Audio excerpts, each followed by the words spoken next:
belə bu ehtiyat hissəsinə pul verməkdən yorulmuşuq. Çətinliyimiz var.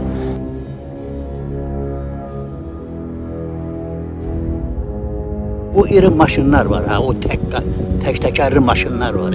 Görün, bax, yola baxın, görün, nə qəriblər, bax, bu yolu.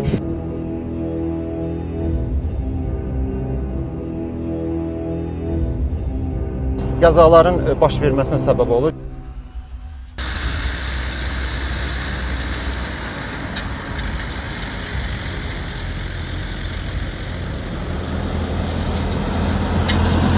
Uzunluğu 26 kilometr olan Ağsu-Çaparlı Göylər avtomobil yolundan Ağsunun 10 min nəfərlik əhalisi olan 11 kəndi, eləcə də Şamaxının 2 kəndinin sakinləri istifadə edir.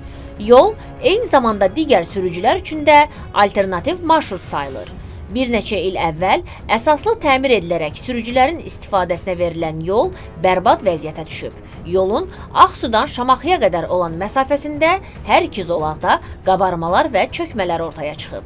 Bu da yoldan müntəzəm hərəkət edən sürücülərin narazılığına səbəb olub.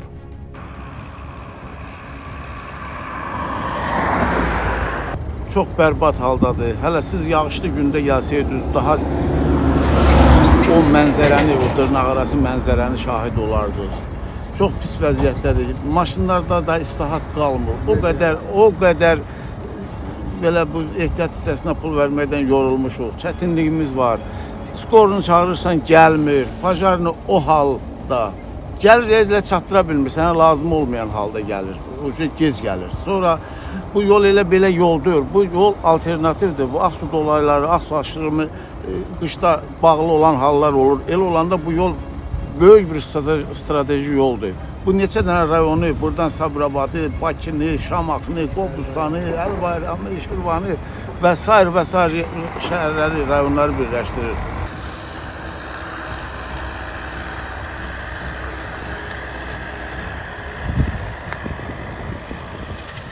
Bu maşının dərdindən, bu yolun dərdindən mən ara bir görsən ki, yol maşınları ilə gedib gəlirəm. Da bu maşını da təmir eləməkdən yorulmuşum.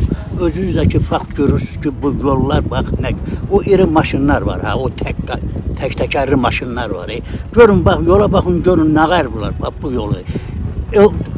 Bir yarım saat gözləsəz, görərsiniz ki, burada kolon gedir. Böyük maşınların kolonları gedir. Balaca maşınlarda sıxışdırıb çıxardırlar qırağa, imkan yoxdur. Nə də ki, neçə dəfə deyilib də ki, heç olmaya gətirin, adi qırabil töyün, bu yamalara adi qırabil töyün ki, bu maşınlar rahat gedib gələ bilir rayona.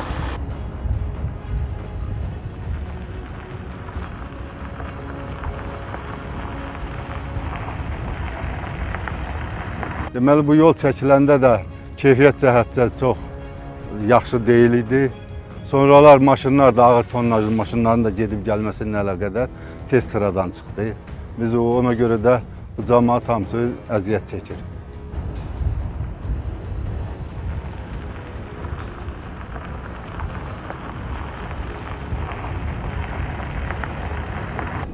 Qardaş, bir neçə il əvvəl bu yol əsaslı təmir olundu. Biz də sevindik ki, daha canımız qutardı, mənzil başına rahat gedib gələcəyik. Amma yəni qısa müddət keçmədən bu yol yenidən əvvəlkindən daha bərbad günə düşdü.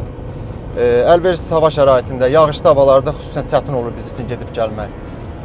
Gecə ümumiyyətlə çətin olur. Məsələn, qarşıdan gələn maşın belə deyim də çökəkliyi görür, yəni riski çıxır yola, qarşıdan gələn nəqliyyat vasitəsinin yoluna çıxır. Bunda yəni qəzaların baş verməsinə səbəb olur, yəni o da bir çətinlikdir. Avtomobil Yolları Dövlət Agentliyinin də məsələyə münasibətini öyrəndik. Qurumun mətbuat xidmətinin rəhbəri Anar Nəcəfli bildirib ki, sözügedən yolun əsaslı şəkildə yenidən qurulması üçün təkliflər hazırlanaraq dövlət investisiya proqramına daxil edilməsi üçün agentlik tərəfindən aidiyyatı üzrə təqdim olunub. Həmin təkliflər investisiya proqramına daxil edildikdən sonra yolun əsaslı şəkildə yenidən qurulması agentlik tərəfindən təmin olunacaq. Deyilənlərdən belə aydın olur ki, sürücü və sərnişinlər bir müddətdə səbr edib bu yoldan istifadə etməli, yolun yenidən qurulacağı günü gözləməlidirlər. Ona kimi nəqliyyat vasitələri sıradan çıxmasa.